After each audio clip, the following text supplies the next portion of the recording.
ये बता रही है कि इनका बेटा बाहर गया था और जाने के बाद अचानक उनके घुटने में दर्द हुआ, इतना ज्यादा दर्द हुआ कि वो खड़ा भी नहीं हो सकता, न चल फिर सकता था, न कोई काम वाम कर सकता था। ये यहाँ से अनाउंटिंग वाटर ऑयल को वहाँ पे भेजी और वो उस चीज को अप्लाई किया और उसके बाद बता रही कि जैसे ही अप्लाई किया उनके घुटने का दर्द बिल्कुल ही जा चुका है। और दूसरी गवाही इनकी ये बच्चे की है, ये बच्चे की माँ डेथ कर गई है।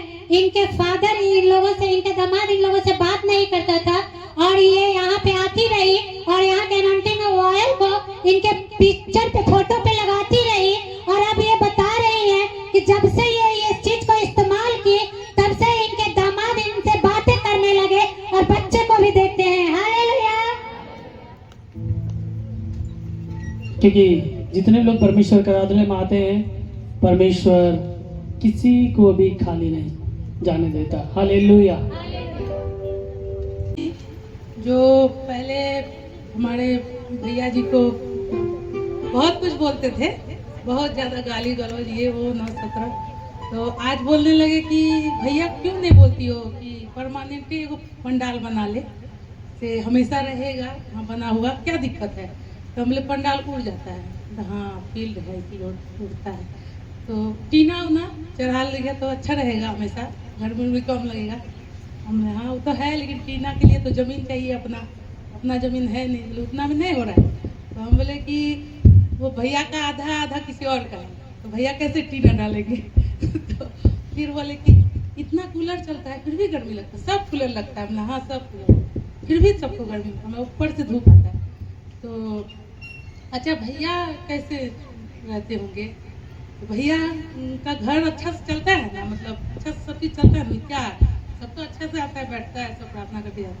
नहीं उसके बारे में नहीं बोले, भैया का घर कैसे चलता है, भैया का घर अच्छा से चलता है ना, दिक्कत नहीं ना होता है उनको। नहीं कोई दिक्कत नहीं होता, उनका अच्छा से ही चल रहा है, बहुत अच्छा ही चल रहा है। अच्छा ठीक है, यही बोले, मतलब थोड़ा सा तो चिंता हुआ उनको, दिन तक तो नहीं था, पहले तेल तुरंत लगाते थे ठीक हो जाता। हम भी जो है थोड़ा सा गुस्सा हो गया, उनको तेल नहीं लगाते, हम छोड़ देते परमेश्वर पे, जब ठीक करे, जिस दिन ठीक करे, और जिस दिन उनको पूरा भरोसा हो, उसके लिए यही मेरा गवाही था। धन्यवाद। क्योंकि प्रभु कहता है जो यदि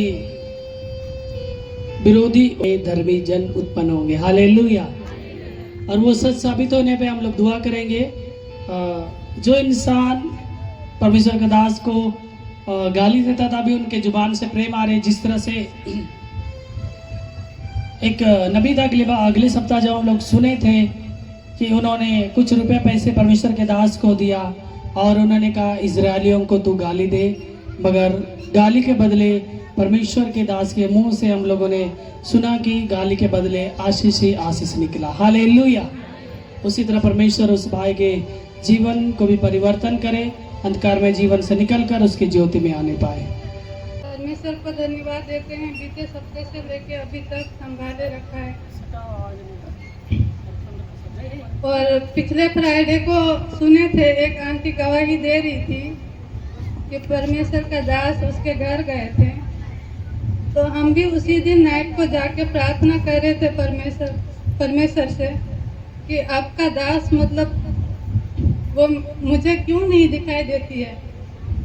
और रियल में तो पास्टर जी को बुलाते हैं, घर नहीं जाते हैं, उनको टाइम नहीं मिलते हैं। और फिर उस दिन प्रार्थना किया, प्रभु मैं भी देखना चाहती हूँ आपका दास को। ऐसे तो देखते हैं, मिलते हैं, लेकिन आत्मिक में नहीं देखते हैं, आत्मिकता में देखना चाहते हैं। तो प्रार्थना करके सो गए और सोने के बाद परमेश्वर का दास गए और मैं सोच रही हूँ, मैं तो सपना में शायद मैं देख रही थी और परमेश्वर का दास रियल में मेरे पास आया। आंटी तो बोली थी कि सपना में आया था और हम लोग के पास अभी रियल में आया है। तो मैं बहुत खुश हो गई और पास्टर जी से बात कर रही थी और बात करने के बाद मैंने बोला कि मैं चाय बना रही हूँ आपके लिए, आप बैठ जाइए। फिर चाय बना रही थी और मेरी नींद टूट गई, तो देखे कि मैं सपना देख रही थी। फिर दूसरा दिन सैटरडे को जब दोपहर को सो रहे थे और सोने टाइम में मैं सिक्का देखी कि 2 सिक्का मेरे हाथ में है। और सपना देखने के बाद मैं परेशान हो गई, परमेश्वर मुझे क्या दिखा रहे हैं, मुझे समझ नहीं आती है। फिर मैं प्रार्थना कर रही थी और शाम से लेकर नाइट तक मैं बेचैन थी इस सपना के लिए कि मैं क्या देख रही थी, इसका मतलब क्या होता है, प्रभु मुझे बता। फिर 11:30 बजे के आसपास मैं सो रही थी नींद में। उस दिन मुझे नींद नहीं आती है जल्दी, और 9 बजे ही नींद आ गई थी और मैं प्रार्थना करके बाइबल पढ़ के मैं सो गई थी। और बेड भी झाड़े थे सोने से पहले और कुछ नहीं था बेड में। और जब मैं सो रही थी 11:30 बजे के आसपास मेरी नींद टूट गई। मुझे सुनाई दी कि जैसे चूड़ियाँ का आवाज़ है। फिर सुने तो फिर से सो गए, सोचे शायद शैतान मुझे डराने की कोशिश कर रहे हैं। फिर मैं सो गई, ये सोच के प्रार्थना की, फिर मैं सो गई। इसके बाद कुछ देर के बाद मेरी नींद फिर से टूट गई और मेरा हाथ पैसा पे चले गया। बेड में ही मुझे पैसा मिला, जैसे बेड से हाथ को हिलाए और पैसा ही पकड़ लिए 2 सिक्के। जो सपने में देखे थे वो सच में देखे और मैं देख के डर गई बहुत ज़्यादा।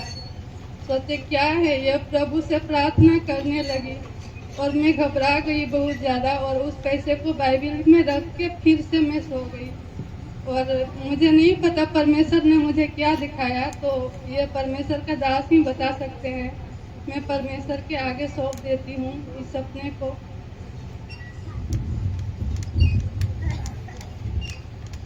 ये सिक्का मतलब